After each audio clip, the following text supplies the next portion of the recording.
Hi,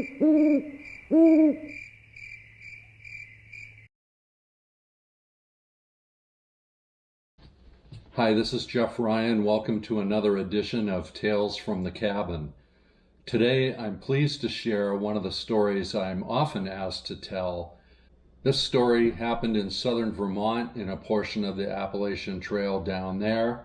It was during black fly season, which is very much in force right now in Maine, which is why I'm shooting this episode inside the cabin. The story comes out of my book, Appalachian Odyssey, a 28-year hike on America's Trail. Wayne and I, my friend and good hiking companion and buddy, did the trail over 28 years, as the title implies, doing a little section every year until we completed it. And this is one of the most endearing tales of the entire trip. I hope you enjoy it. Just a quick note, if you enjoy these stories and want to help support the channel, you can buy me a cup of coffee at buymeacoffee.com/Jeffrey Ryan, or you can visit my website to check out where to buy any of my currently 6 titles of books and growing. It really helps support my work, and as always, I never use any AI to research or promote any of my stories. Thank you so much for helping me out. I had just met Wayne a couple years earlier. We'd only been on a few hikes together, and we really enjoyed spending time together and being outdoors. Little did we know what kind of a hiking friendship it would become. Now looking back on it, almost 40 consecutive years of getting onto the trail every year is quite the accomplishment. But back then, he had introduced the idea of hiking on the Long Trail in Vermont. The Long Trail was the first long-distance hiking trail in the United States. It extends the height of Vermont from the Massachusetts border following the Green Mountains all the way up to the Canadian border, a distance of over 200 miles. When the founders of the Appalachian Trail were scouting a route north, they reasoned that piggybacking onto the Long Trail would be a good choice, which is what they did for the first half of Vermont. At roughly the 110-mile mark, the Appalachian Trail splits off of the Long Trail and heads east toward New Hampshire. We decided to make that junction point the starting point of our hike, camp there, then drive to the busy Route 4 trailhead to begin our hike the following day. It didn't take long to set up camp and settle in for what looked to be a good night's sleep, but Mother Nature had other plans. I was awakened by a persistent scratching noise that sounded like sandpaper being rubbed against metal. I turned on my headlamp and shined it in the direction of the noise. It stopped. I kept my light fixed on the scene under the truck. A porcupine ambled out from behind the front passenger tire and made his way back to the edge of the woods. By now, Wayne was awake. "Man, there was a porcupine under my truck. He's gone now." "Man, that's weird," he mumbled, followed immediately by rolling over and starting Act 2 of a spirited return to world-class snoring for humans. Despite the syncopated gasping fest, I finally drifted off to sleep until the porcupine came back. We continued our game of you come back, I turn on the light, and you go away again, deep into the night. I was determined to outlast him. My stubborn attitude prevented me from simply moving the vehicle, which I briefly considered, but rejected because A, I was comfortable in my sleeping bag, and B, I wasn't convinced that moving the truck would make any difference anyway. Sure enough, we both gave up the game eventually. I slept solidly for the last 2 hours before the birds started chirping and the sky lightened again. I got up and went over to the truck to grab my bag of French roast and my coffee pot, but also to do a quick inspection of the truck. It looked like the porcupine had just finally given up and gone away without causing any damage. I honestly didn't give it any more thought for the next couple of days. First of all, the trail was spectacular, We got into some snow patches at Vermont's highest peak, Mount Mansfield, and had a great campsite on the summit. And the following day, we were still bug-free. The day after that was absolutely hellacious. The temperatures rose, the bugs came out, and they became the narrative for that portion of the trip. On Memorial Day, we were underway by 8 o'clock. That was quite something for us. Even in those days, we usually got going around 10 o'clock. But we only had 7 miles to go to reach my truck, and we figured we'd get there by noon, maybe even faster, given the fact that we were being chased by black flies down the mountains. 2 miles into the day, we reached the shores of Griffith Lake, and it started raining. Usually this had an effect on the flies, but not today. Nothing would defeat them.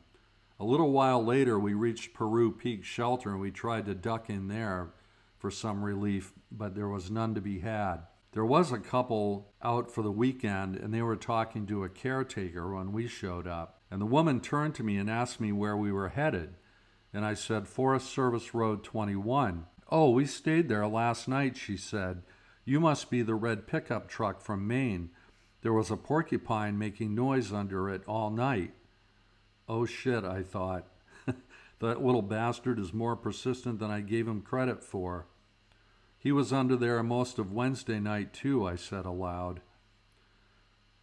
The hikers stepped out of the shelter and disappeared down a side trail, and we hung out for a few minutes longer to eat an orange. We only had 2 more peaks to climb, Peru Peak and Stiles Peak. The last part of Peru was steep, and my sweat washed away the bug repellent. The only defense now was to keep on moving. I slowed down on the summit of Stiles to take a quick look around, but with only 1.3 miles of downhill trail to go, it was time to boogie. Boy, what a toe basher and knee basher that downhill was to get to the truck. Anyway, I finally got there, and I threw my pack in the back. Wayne was only about 5 minutes behind me. I was already in the cab to get away from the bugs. Let's run down to that little store and get something cold to drink, Wayne said as he hopped in the passenger side. My thought exactly. I started the truck and it immediately stalled. We were rolling backwards and I stepped on the brake. It went right to the floor. We kept rolling backwards, now picking up speed. I frantically pulled on the emergency brake. Fortunately, we stopped just short of the opposite edge of the trailhead parking lot, where it dropped off steeply into the woods. Wayne jumped out of the truck and stuck his head underneath. I can't believe it. Come look at this. He chewed through your brake line. I got out and looked. There were porcupine quills everywhere. Where we had parked, in the engine compartment, I mean everywhere. Well, at least the handbrake works, offered Wayne. We can limp down to a gas station. I got in to restart the truck. Now the gas pedal felt a little squirrely, pardon the pun. The engine was cranking, but it seemed like there was no gas getting to the carburetor. We looked under the truck again, this time back by the gas tank. More damage. The porcupine had eaten through the gas line, too. There were quills stuck in my spare tire. I hastily pulled them out in disgust. We stood up and brushed the dirt off our clothes, looked at each other, and started laughing. I can't believe it. A porcupine, a friggin' porcupine. This will go down as the all-time excuse for not reporting to work, I said. I knew that this problem wasn't going to be solved before I was due back at my desk the following morning. We got back into the cab and away from the bugs to discuss our plight. It was noon on Memorial Day. The only things tubular that we had were our pack frames and the tent poles. They weren't going to fix anything. We were 4 miles from the nearest store. It was time to start walking. We loaded a day pack with a water bottle, our wallets, spare clothes, bug repellent, and our remaining food and started trudging down the dirt road toward the store. I turned to Wayne and said, "The adventure continues." We made good time on the road, and because we didn't have to pay attention to roots and rocks underfoot, we were free to walk side by side on the trail. "Man, it's a good thing we got to the truck by noon," said Wayne. "We stand a prayer of getting out of here today, as long as that general store is open." Well, the good news was the store was open. The bad news was they didn't have anything we could fix my truck with. So we grabbed an ice cream sandwich and continued our walk, hopefully to get rescued somehow. Out on paved and busy Route 11, we were plunged into the 20th century.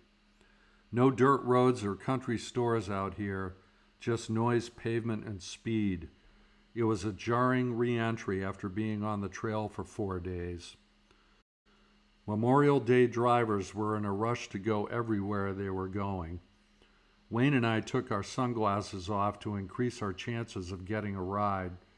After 5 cars went by, I made a bold prediction. "That white convertible will give us a ride," I said. Sure enough, it stopped and we hopped in. The driver from Massachusetts gave us a ride all the way to Londonderry. As we got out, he even asked us if we wanted a ride back to the truck. Bonus! "Yeah, that would be great if it wouldn't be too much of an inconvenience," I said. "No problem," said the driver. "I'm just cruising around." "All right then, we'll be right back." We started to walk away from the car. Then the driver yelled back at us. On second thought, I think I'll just get going. He whipped out into traffic and disappeared. Miraculously, there was a hardware store across the street. Even more miraculously, it was open. We walked in, and the woman behind the counter immediately said, "May I help you with something?" She led us to the tubing and clamp section of our dreams. We grabbed 3 clamps, 2 pieces of tubing, and a roll of duct tape. You always need the duct tape. Next stop, food. The adjacent IGA had everything we needed to create a Memorial Day picnic. We went across the street to the cool shade of a cemetery and powered down some sandwiches and chips. Our luck getting back to the mired truck was terrible. We had to walk all 10 miles. Our only stop was at the general store again for 2 quarts of Gatorade. We got back to the truck at 7 p.m.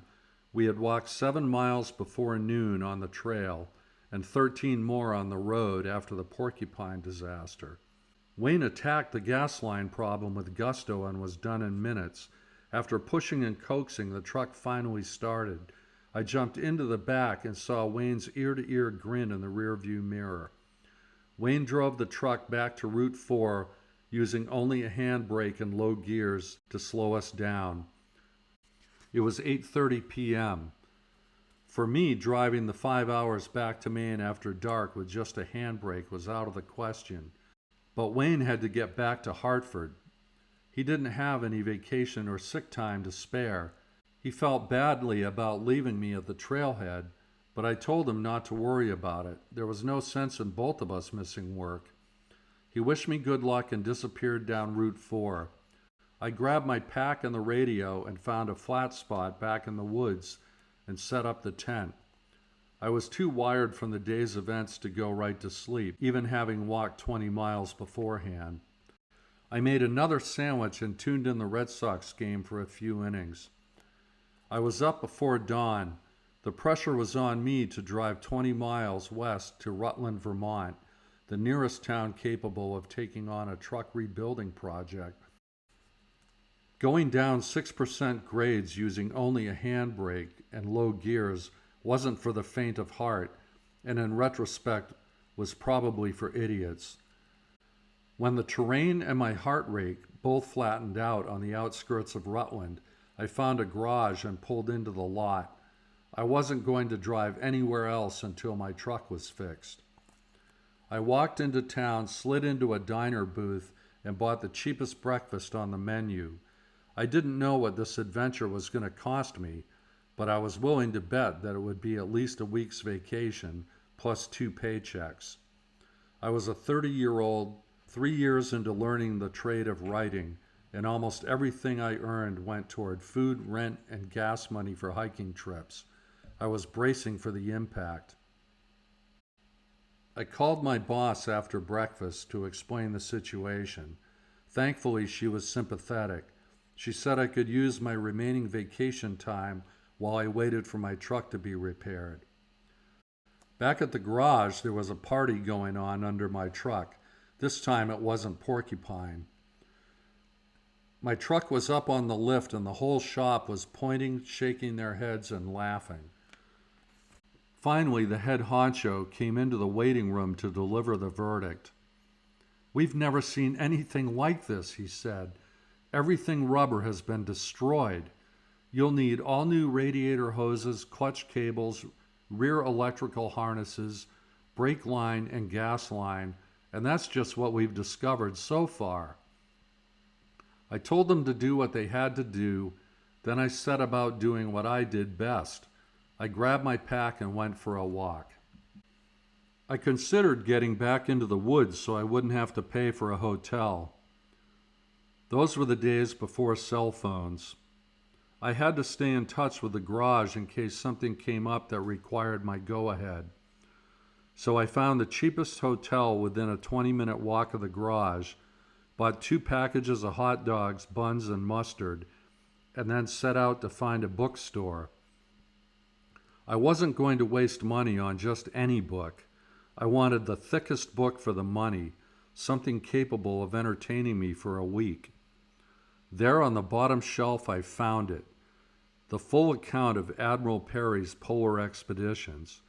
It was hundreds of pages to consume at my leisure. I spent 3 nights and 4 days in the hotel waiting for my truck to be repaired. I maintained my austerity diet of hot dogs prepared on my camp stove set on the bathroom sink. I spent most of my time reading about how the men on the polar expedition almost died from breathing the fumes from their camp stove. At least my makeshift kitchen had a window I could open. On Friday morning, I made my daily walk to the garage and got some good news. My truck would be ready by noon. The damage was more severe than I had imagined. The bill was close to $900. According to the U.S. Bureau of Labor Statistics, the same repairs would have cost more than $1,000 in 2014. You can only imagine how much it would cost in today's dollars. Probably close to $3,000. But that didn't matter at the moment I finally turned the key and drove out of Rutland. I was headed home. As I neared Sanford, Maine, my radiator overheated. Steam poured out from under my hood. I pulled over, waited for the radiator and my temper to cool a bit, and then threw in the half-gallon of water I packed in case the only rubber hose they hadn't replaced happened to have a porcupine hole in it. Of course it did. As I drove the last 45 minutes to my house, I pondered how important it was to have that jug of water along. It made me think of how I always packed rain gear, even though on some trips I never used it. I wondered, if I planned a trip expecting everything to go perfectly, never needing to rely on the gear that I always brought along for the unexpected, what kind of trip would it be? After thinking for a few minutes, I said out loud, it would be frigging miserable. Because it's the unexpected that fills life with excitement, joy, and gratitude. I discovered that when you let go of your expectations and allow journeys to unfold before you, you discover that they are filled with wonder. Clouds screaming past the moon, climbs to summits with vistas beyond belief, hordes of black flies that send you into the tent, porcupines that eat vehicles, and strangers that give you a lift to the hardware store just when you need it most. I wouldn't trade one bit of it, not even the black flies, the forced vacation, or the expensive repair bill, for a more predictable and less fulfilling walk through life. I hope you enjoy that story about the porcupine. It still resonates with me. Lots of memories about that trip. As always, thank you for your support. Looking forward to sharing more stories. More to come.